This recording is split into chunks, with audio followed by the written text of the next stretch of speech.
গ্রামে কিন্তু প্রচুর শীত পড়ে গেছে। আর শীত পড়েছে দেখেই যে ল্যাপ বের করে রোদে দেওয়া হচ্ছে, কাপড় চোপড় খেচ্ছে লেড়ে দেওয়া হচ্ছে, আর খেতাগুলোও খেছে লেড়ে দেওয়া হচ্ছে। কারণ অনেক দিন বাক্সতে ছিল, এগুলো তো আর গায়ে দেওয়া যাবে না। যেগুলো গায়ে দেওয়া লাগবে সেগুলো সব খিচে দেওয়া হয়েছে। আর এই যে আমাদের এই মুরব্বিটা অসুস্থ হয়ে গেছে। শুধু এই মুরব্বিটা না, এইগুলো মুরব্বিগুলো অসুস্থ হয়ে গেছে। মানে যে মুরগিগুলো না কি হচ্ছে, অসুস্থ হয়ে পড়ছে, মরে যাচ্ছে। কয়েকটা জবাই করা হয়েছে, আর 2-3টা ফেলে দিয়েছে, তার মধ্যে যে একটা ডিমও পেরেছে। বেশি হলো আমার এই মুরব্বিটাই অসুস্থ বেশি হয়েছে, সেজন্য তাকে আলাদা করে রাখছি।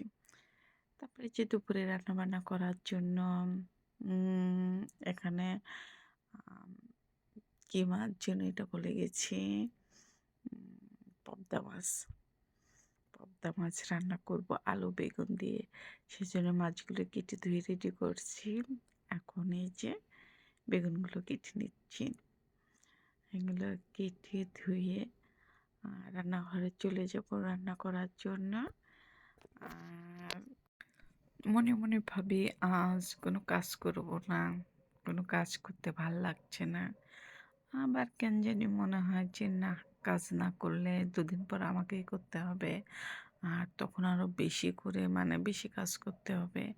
আর প্রতিদিন একটু একটু করে গেলে কিন্তু অতটা কষ্ট হয় না, জুলুম হয় না। তারপরে এই যে মাছগুলো কেটে ধুয়ে আমার এই যে রান্নাঘরে চলে আসছি রান্না করার জন্য। আর আমার মনে হয় যে গুছিয়ে নিলে রান্না করলে মনে হয় তাড়াতাড়ি রান্নাটা হয়ে যায়, আমার কাছে যা মনে হয়। আর এই যে পেঁয়াজ মরিচ লাল লাল করে ভেজে যে ময় মশলা দিয়ে ভালোভাবে কষিয়ে নিয়ে যে মাছটা দিয়ে দেবো। আর পাবদা মাছ তো নরম মাছ, তারপরে একটু কষিয়ে নিচ্ছি। কষিয়ে রান্না করলে কিন্তু মাছটা খেতে কিন্তু মজা লাগে।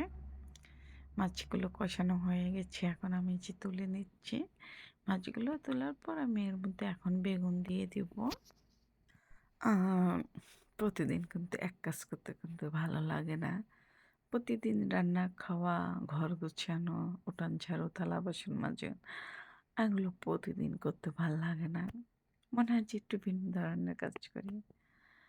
আর কিবা কাজ করবো না, আজ বসে থাকবো, কিন্তু তারপরও কিন্তু প্রতিদিনই এক কাজ, ঘুরে ফিরে এক কাজ করতেই হয়। এই রান্না খাওয়া আর ভাল লাগে না, এই রান্না খাওয়া। মাঝে মাঝে মনে হয় কি সব কিছু ছেড়ে ফেলে দিয়ে চলে যায়, দু চোখ যেদিকে যায় সেদিকে।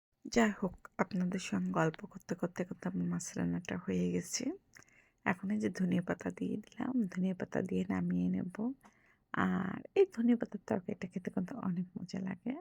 আর এখানে একটু যে মানকচু ভাজাই ছিল, সেটা একটু শুধু গরম করে নিলাম।